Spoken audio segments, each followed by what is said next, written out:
अध्याय 291 बर्खास्तगी। हालांकि उसे कापल के अकेले अभिभावक वाले परिवार की परिस्थितियों के लिए थोड़ी सहानुभूति थी, लेकिन वह अचानक से 10 साल का बेटा पाने के लिए तैयार नहीं था। वह इस परिचय को ठुकरा ही सकता था। जहां तक उसकी मां के सुंदर होने या न होने की बात थी, रोहित को कोई दिलचस्पी नहीं थी। उसकी अपनी स्थिति काफ़ी गंभीर थी और उसे शादी मिलाप की मुलाकात पर जाने में कोई दिलचस्पी नहीं थी। तुम अपनी मां के लिए जीवनसाथी ढूंढना चाहते हो और यह एक सद्भावनापूर्ण इशारा है, लेकिन तुम्हें पता होना चाहिए कि हम जैसे लोग व्यवस्थित होने के लिए उपयुक्त नहीं हैं।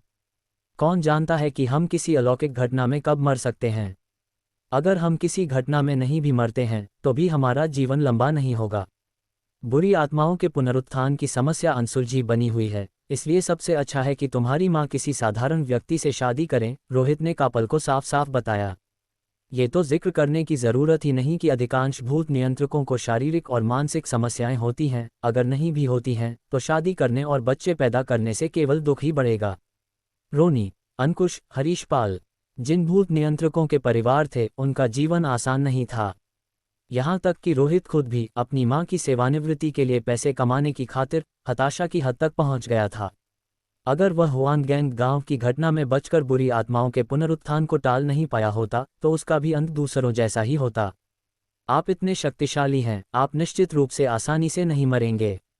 साधारण लोग सब बेकार हैं। अलौकिक घटनाओं का सामना करने पर वे केवल भागते और चिल्लाते हैं, 3 सेकंड भी जीवित नहीं रह पाते। कापल ने कहा, अगर मेरी मां को शादी करनी है तो उन्हें सबसे शक्तिशाली व्यक्ति से शादी करनी चाहिए। कापल, मैं उस बयान से पूरी तरह सहमत हूं। मुझे तेजी से यकीन हो रहा है कि मैं ही सबसे मजबूत पिता हूं जिसे तुम ढूंढ रहे हो।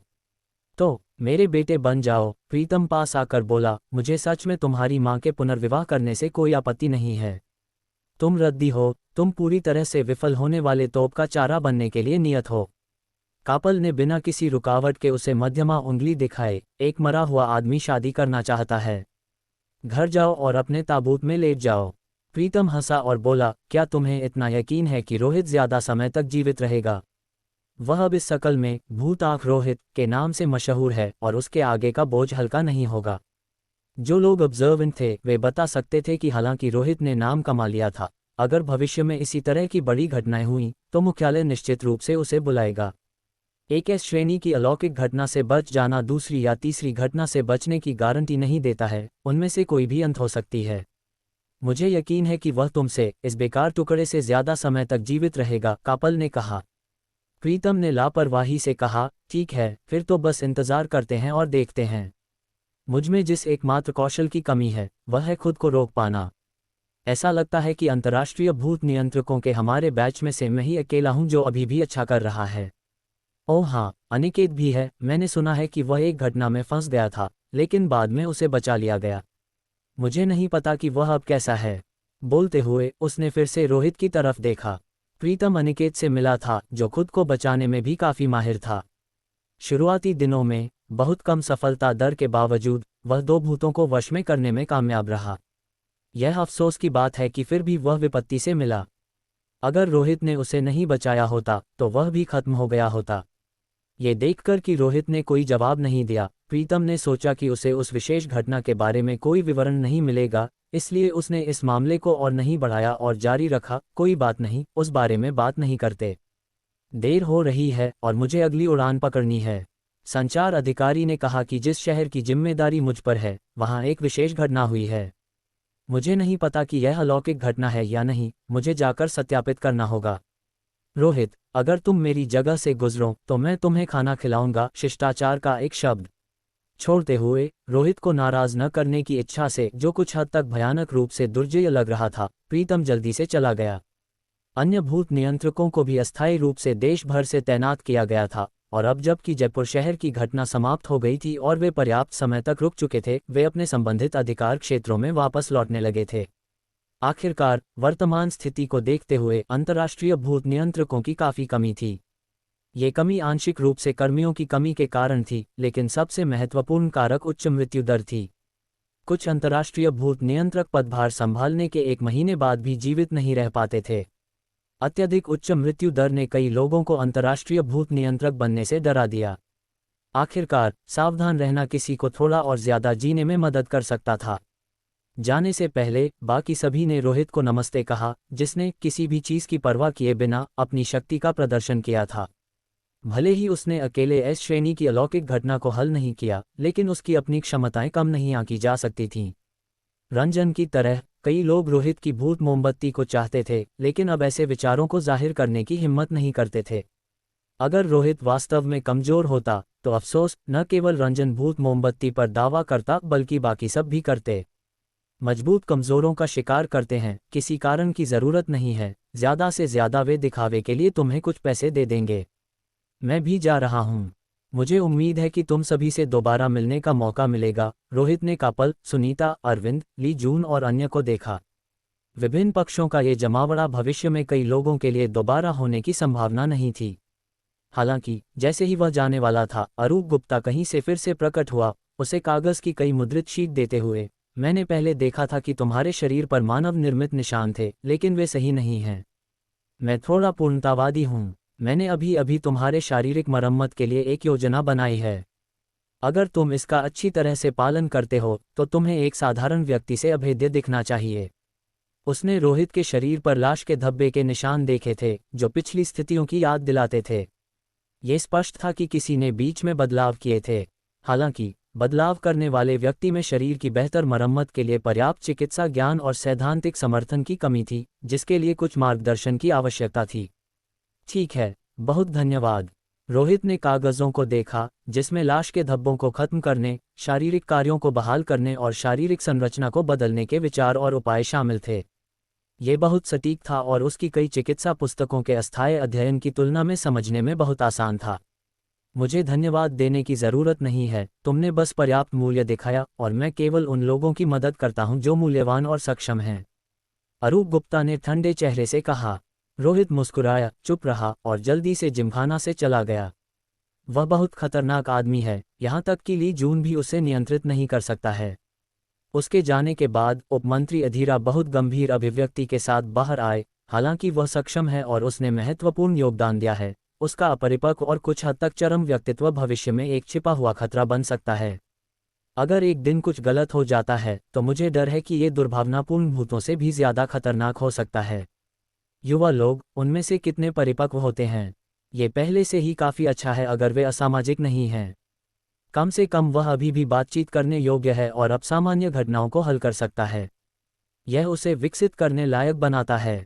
इसके अलावा, अगर आप किसी ऐसे व्यक्ति को चाहते हैं जो आदेशों का पालन करे और जिसमें स्तरीय असामान्य घटनाओं को हल करने की क्षमता भी हो, साथ ही मामलों को संभालने में परिपक्व और स्थिर भी हो, तो ये बहुत अधिक मांगना है। मंत्री महोदय, ये नखरे दिखाने का समय नहीं है। विदेशों में अनुबंध प्रणाली ने पहले ही शीर्ष स्तरीय भूत नियंत्रकों को प्रशिक्षित कर लिया है। वर्तमान गंभीर स्थिति के साथ सक्षम लोगों को काम पर लगाया जाना चाहिए, उनकी समस्याओं की परवाह किए बिना, अरविंद ने कड़वी मुस्कान के साथ कहा। हालांकि उच्चाधिकारियों के विचार गलत नहीं थे, फिर भी समय का सवाल था। अधीरा ने एक पल के लिए सोचा और चुप रहना चुना, लेकिन उसे एक अस्पष्ट भावना थी कि अगर ये भूत नियंत्रक बढ़ते रहे तो वे अंततः एक विशेष अस्तित्व बन जाएंगे जिसे राष्ट्र नियंत्रित नहीं कर पाएंगे। यह अज्ञात था कि उस दिन का आगमन भविष्य के लिए अच्छा होगा या बुरा। चलो, जय सिटी वापस। अरूप गुप्ता ने जयपुर शहर में और अधिक रुकना नहीं चुना। वह जल्दी से ली जून के साथ एक निजी विमान से जगह से चला गया जो उसकी रक्षा के लिए वहां था। इस बार उसने काफी शोध सामग्री एकत्र की थी, खासकर रोहित के दर्पण के सामने लटके होने का फुटेज, जिसे भूत ताबूत पर उसके वर्तमान शोध के साथ मिलाकर भयंकर भूतों को नियंत्रित करने का एक नया तरीका मिल सकता है। हालांकि सफलता दर काफी कम थी। अगर यह काम कर गया तो यह अब सामान्य घटनाओं के सामने फिर से पासा पलट देगा, लेकिन इसके लिए कुछ समय चाहिए। प्रमुख कर्मियों ने धीरे धीरे जयपुर शहर से वापसी की, केवल बचाव दल को छोड़कर। जयपुर शहर की सड़कों पर कुछ जान लौट आई थी। हालांकि ज्यादा लोग नहीं थे। ये पूरे शहर भूत शहर की पिछली खालीपन से काफी बेहतर था, लेकिन शहर पहले ही काफी कमजोर हो चुका था और यह संदेहास्पद था कि क्या ये पूरी तरह से उबर पाएगा। आखिरकार अब सामान्य घटनाओं की आवृत्ति बढ़ रही थी और वर्तमान डेटा के अनुसार यह एक ऊपर की ओर रुझान लग रहा था। स्तरीय असामान्य घटनाएं तो बस शुरुआत थीं, लेकिन जब वह गुवानजियांग आवासीय परिसर वापस जा रहा था, अचानक सड़क के किनारे से कोई तेजी से बाहर आया और उसकी कार रोक दी। धत तेरे की टिल्ड। रोहित मदद नहीं कर सका और उसने गाली दी क्योंकि उसने जल्दी से ब्रेक लगाए। ट्रैफिक नियंत्रण लागू होने के कारण सड़क पर ज्यादा लोग नहीं थे। क्या अभी भी कोई उसे धोखा देने की कोशिश कर रहा था, या सामान्य घटना ने कुछ लोगों को बहुत आगे धकेल दिया था, जिससे वे कार दुर्घटना से आत्महत्या करने को मजबूर हो गए थे। लेकिन जब उसने साफ देखा कि सड़क किसने रोकी थी, तो वह एक पल के लिए हक्का बक्का रह गया। वह एक परिचित था, उसका पूर्व सहपाठी पिंकू, कुछ ही लोगों में से एक जिसे उसने भूखे भूत की घटना से बचाया था। रोहित, मैं हूँ, पिंकू ने खिड़की खटखटाई। पिंकू, तुम अभी भी जयपुर शहर में हो? हालांकि तुम्हें ठीक देखकर अच्छा लगा। रोहित ने पहले आश्चर्य व्यक्त किया, फिर खुशी से उसका अभिवादन किया। वे पिछली क्लास रियूनियन के बाद से नहीं मिले थे और उसने कभी उम्मीद नहीं की थी कि पिंकू इस असामान्य घटना में बच गया होगा। अकेले बिना किसी की मदद के बच जाना अविश्वसनीय रूप से भाग्यशाली था। मुझे पता है, पिंकू ने अचानक बेबात कहा। रोहित ने पूछा, तुम्हें क्या पता है? मुझे पता है कि तुम भूत नियंत्रक कैसे बने। तुमने अरब को मारा, अमन को मारा, ज्ञान को मारा, और उस इंसानी खाल के टुकड़े, उस भयानक आंख, उस भयानक पेड़ के बारे में।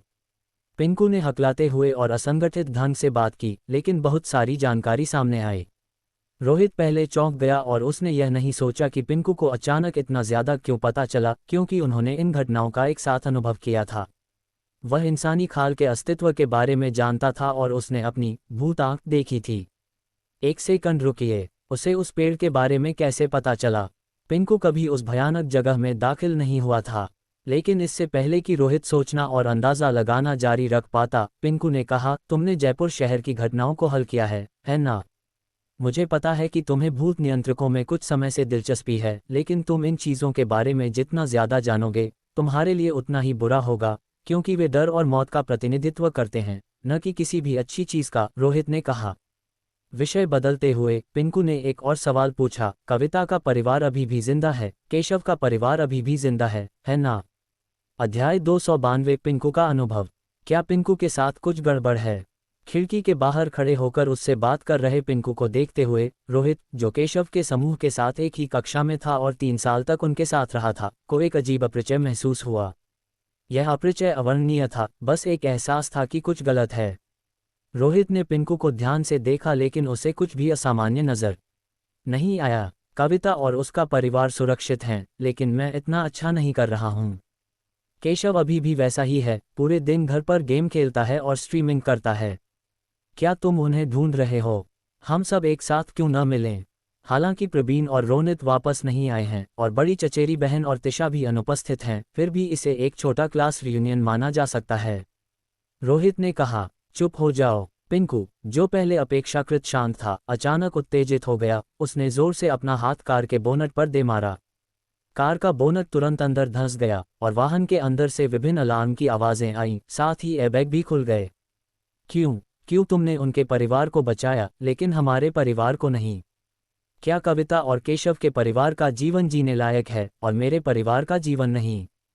पिंकू एक उन्माद में जंगली जानवर की तरह गुर्राया, बहुत भावनात्मक लग रहा था। रोहित ने अपनी भौहें सिकुड़ी, वह अजीब भावना अभी भी उसके मन में बनी हुई थी। पिंकू के ऐसे आरोपों का सामना करते हुए उसने शांत ढंग से जवाब दिया, पिंकू, तुम्हारे साथ हुई कुछ बातों के लिए मैं केवल अफसोस और सहानुभूति महसूस कर सकता हूँ। हो सकता है कि तुम्हारे परिवार के कई सदस्य इस असामान्य घटना में मर गए हों, लेकिन यह वह परिणाम नहीं है जो मैं भी चाहता था। यह एक प्रमुख असामान्य घटना थी, कोई भी इससे बच नहीं सकता था। मैं केवल इतने सारे लोगों की देखभाल कर सकता हूँ, त्रासदियाँ हमेशा होंगी। पिंकू ने कहा, तो क्या मैं अपने परिवार में मरने के लिए अकेला बचा हूँ? तुम अभी स्थिर भावनात्मक स्थिति में नहीं हो, शांत हो जाओ फिर हम बात करते हैं, रोहित ने कहा। मुझे शांत होने की जरूरत नहीं है, मुझे एक स्पष्टीकरण चाहिए, पिंकू ने धीमी आवाज में गुर्राया। रोहित ने भौहें सिकोड़ी, मैं तुम्हें स्पष्टीकरण नहीं दे सकता। तुम्हें अभी जिस चीज की जरूरत है वह यह नहीं है कि तुम विशेष रूप से मुझे दोष देने के लिए ढूंढो, बल्कि शांत होने की है, पूरी घटना की जड़ के बारे में साफ सोचने की है, ताकि तुम समझ सको, गलत व्यक्ति मैं नहीं हूँ।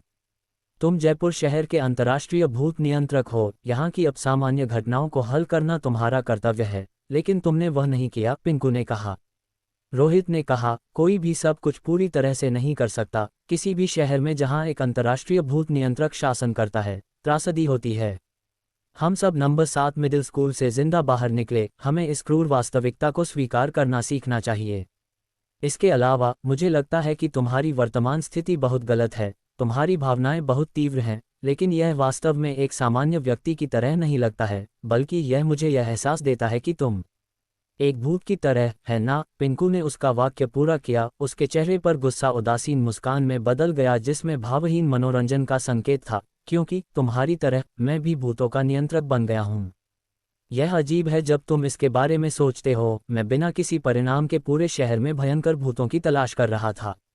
जब घटना हुई तो मैं विशेष रूप से तुम्हारी मदद लेने के लिए तुम्हारे घर भागा, लेकिन इसके बजाय मैं ठीक तुम्हारे जैसा दिखने वाले किसी व्यक्ति से मिला। वह तुम नहीं थे, है ना? कोई वहां बैठा था, अखबार पढ़ रहा था, गतिहीन। ये सुनकर रोहित की आंखें तेजी से सनकरी हो गईं। वह चीज, उसने उस चीज को कुछ समय तक ढूंढा था बिना किसी सफलता के। उसे उम्मीद नहीं थी कि वह अभी भी उसके पुराने घर में होगी और पिंकू से अनजाने में उसका सामना हुआ होगा। तुम कैसे बच गए? रोहित ने तुरंत पूछा। वह चीज बहुत खतरनाक है। तुम्हें क्या लगता है? पिंकू ने जवाब दिया। उसकी मुस्कान में भयानकता का संकेत था। उसे इस तरह देखकर रोहित के अंदर तुरंत एक ठंडक दौड़ गई। किसी सहज वृत्ति ने उसे बताया कि पिंकू की यह स्थिति बहुत विचित्र और खतरनाक थी, साधारण भूत नियंत्रकों के विपरीत। क्या तुम प्रभावित हुए हो या तुम भूत हो?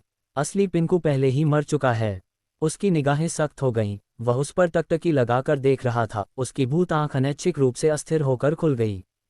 हालांकि उसके घर में भूत से केवल एक बार ही सामना हुआ था, पूनम द्वारा याद दिलाए जाने के बाद। वह जानता था कि भूत यादों को बदलने में सक्षम लगता था। व्यक्ति को कोई अंदाजा भी नहीं होता था। इसके अलावा भूत के हाथ में जो लाल अखबार था, वह एक व्यक्ति के चेहरे को छापने में सक्षम प्रतीत होता था। जहां तक किसी के चेहरे की नकल करने के बाद क्या होता था, वह नहीं जानता था, क्योंकि पिछली बार जब उस पर हमला हुआ था तो वह उस भूत का शिकार बने बिना सफलतापूर्वक भागने में कामयाब रहा था। मैं तुम्हारे बारे में सब कुछ जानता हूं, और जबकि अभी भी तुम्हारे और मेरे बीच अंतर है, मैं अपने दिवंगत परिवार के लिए न्याय मांगने के लिए तुम्हारे पास आऊंगा। आज से हम अब सहपाठी नहीं हैं। पिंकू एक बुरी मुस्कान पहने हुए धीरे धीरे पीछे हट गया, जैसे कि वह जाने वाला हो। जब तुमने ये कह दिया है तो मुझे तुम्हें आज यहीं रोकना होगा। मैं तुम्हें नज़रअंदाज नहीं कर सकता, रोहित ने कहा, चाहे पिंकू जिस अजीब स्थिति में था या उसमें जो भी बदलाव हुए थे, उसकी परवाह किए बिना। जब तक उसका संपर्क उसके घर में मंडरा रहे भूत से था, तब तक कोई समस्या जरूर होनी चाहिए। इसलिए उसने महसूस किया कि उसे पहले व्यक्ति को रोक देना चाहिए और फिर धीरे धीरे जांच करनी चाहिए। अगर सब कुछ विफल हो जाता है तो वह पिंकू को अरूप गुप्ता के पास भेज सकता था और उसे जवाब ढूंढने दे सकता था। एक पल में रोहित के शरीर से एक लाल बत्ती निकली और वह ड्राइवर की सीट से गायब हो गया। ठीक उसी जगह पर अचानक प्रकट होते हुए जहां पिंकू अभी था, उसने उसे सीधे पकड़ने का इरादा किया, लेकिन पिंकू जा चुका था। जमीन पर लाल कागज का एक टुकड़ा तैरता हुआ नीचे आया। खून लाल कागज से रिस रहा था और उस पर एक चेहरे की रूपरेखा साफ तौर पर उभर आई। कागज पर चेहरा था पिंकू का। वास्तव में उसके साथ कोई दुर्घटना हुई है। रोहित का भाव थोड़ा बदल गया। लाल कागज पर चेहरे की छवि को देखते हुए उसके दिल में एक बुरी आशंका पैदा हुई। ये लाल कागज विचित्र था और यह एक समय में एक भूत के पास भी रहा था। यादों के इच्छा से हेरफेर किए जाने की परिस्थितियों में पिंकू को अब भूत जादूगर नहीं माना जा सकता है। इसके बजाय यह उल्टा हो सकता है, वह एक भूत द्वारा नियंत्रित हो सकता है। इस तरह का नियंत्रण उसे खुद भी पता नहीं हो सकता है, क्योंकि कोई भी यकीन से नहीं जानता कि उनकी यादों में कहाँ समस्या हो सकती है। बिना किसी झिझक के उसके भीतर से एक लंबी सिर रहित छाया उभरी, जिसका इरादा पहले कागज को इकट्ठा करने का था।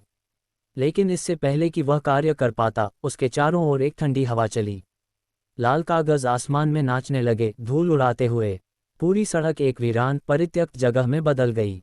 भूत क्षेत्र। रोहित ने भौहें सिकोड़ी। उसने उन लाल कागजों को हवा में चक्कर लगाते देखा। हर एक पर एक चेहरा था, पुरुष, महिलाएं, बच्चे और पिंकू का। इन चेहरों पर डर, शांति और निराशा के भाव थे, जैसे भयानक और डरावने नकाबों का संग्रह। और सड़क के अंत में एक बेंच थी, जैसी आपको किसी पार्क में मिल सकती है। कोई उस पर बैठा था, केवल उनके पैर दिखाई दे रहे थे। व्यक्ति का बाकी हिस्सा छिपा हुआ था, क्योंकि वे वहां बैठे थे, एक अखबार पढ़ रहे थे। वे गतिहीन थे, एक लाश की तरह कठोर।